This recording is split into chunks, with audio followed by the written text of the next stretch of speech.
I moved to a new town last summer after receiving a promotion at work. I was sad to move away from my hometown, but it wasn't so bad, seeing as we live in the age of Skype. I had my stuff moved in the middle of the day. Of course, everyone was at work or school, so I didn't get to meet any of my neighbors. It was around 6 o'clock, and I was making dinner when I noticed something out the window. 3 women were standing on the sidewalk and talking to each other. I couldn't make out what the women were saying through the closed window. They then walked to my front door, and I heard the doorbell ring. I opened the door and saw the women before me. They looked worried for some reason. The women introduced themselves as my neighbors, Kylie, Hannah, and Melanie. I asked them if they'd like to come inside out of common courtesy. All 3 women flatly declined. Kylie asked me why I bought this house. I told my neighbors about my promotion and how I wanted to go with the cheapest option. As I did so, I noticed Melanie's body language. Her eyes scanned every inch of my house as her body quivered. I asked Melanie if she was okay while following her eyesight. "She's fine, Jill," Hannah answered for her friend while holding her hand. Kylie then said that it was nice to meet me before escorting Melanie away with Hannah. The way she looked and sounded indicated that she wanted to get her friend away as soon as possible. I stood there, utterly dumbfounded by my neighbor's antics. I returned to my meal, trying to forget about the weird interaction. When I woke up the following day, I was met with a startling surprise. Red footprints were all over the living room floor. From the size of the feet, I could tell that they belonged to a child no older than 10. As I observed the bizarre scene, I saw that the basement door was wide open. I also determined that someone came out of the basement, walked around the room, then returned to the basement. The first thing I could think of doing was investigating the basement. The basement was pretty small, with a single light bulb dangling in the center of the room. It didn't take long for me to search the place before confirming that nobody was there. There was a window, but it was too narrow for anyone to climb through. What was even stranger was that there were no footprints down there.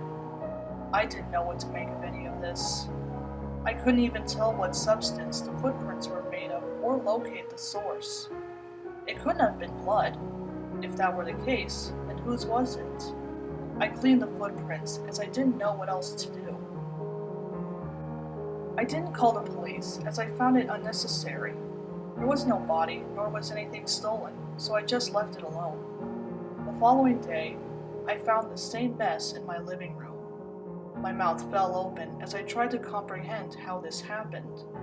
Unfortunately, I didn't have time to clean as I had to go to work. I returned home after work and saw someone looking through my living room window. It was Melanie. She had that same fearful expression as the night before. I asked her what she was doing. Melanie mumbled something incoherent in response, still looking through my window. I got closer, asking her what she said. "Andy's still here," Melanie replied. I could see her eyes well up as she said that name. Confused, I asked Melanie who Andy was. She finally turned to me, wiping her tears. Melanie explained that Andy was a boy who lived in my house before I did. I came to know that Andy was Melanie's childhood friend. He was a sweet boy loved by everyone, but his life wasn't all perfect. Cecile, Andy's dad, was always cold towards him. For some reason, the man suspected that Andy wasn't his biological kid. Cecile had marital problems with his wife, Veronica, which started about 2 years before Andy's birth. The conflict went on for months, until the day Veronica discovered that she was pregnant. Cecile seemed happy when he first heard the news. Veronica and the neighbors thought that parenthood would fix everything. Sadly, things didn't work out as everyone hoped. Throughout the pregnancy, Cecile was oddly quiet. People have even caught him staring at his wife whenever they went out. It wasn't until after Andy was born that everyone knew why. It started with Cecile staring at Andy like he did Veronica. One night, Cecile went to a bar with his colleagues. In his drunken state, the man said that he didn't think Andy was his. Cecile's colleagues just laughed, chalking it up to alcohol-induced nonsense. When she was 8, Melanie and her mom went to Andy's house for a playdate. Melanie's mom knocked on the door, but no one answered. Finally, after waiting a couple of minutes, Melanie and her mom decided to look through the window. Both were mortified by what they'd witnessed. Cecile tossed Andy's bloody body into the basement. Melanie screamed as her mother picked her up and ran back into the car. Melanie was crying the whole trip to the police station. When the police barged into Andy's house, they found Cecile on his knees in front of the basement stairs. Blood was splattered all over the living room. Cecile confessed to killing his family and throwing their corpses into the basement. Before Melanie and her mom arrived for the play date, Cecile confronted Veronica. He demanded to know who she cheated on him with, as he was sure that Andy wasn't his.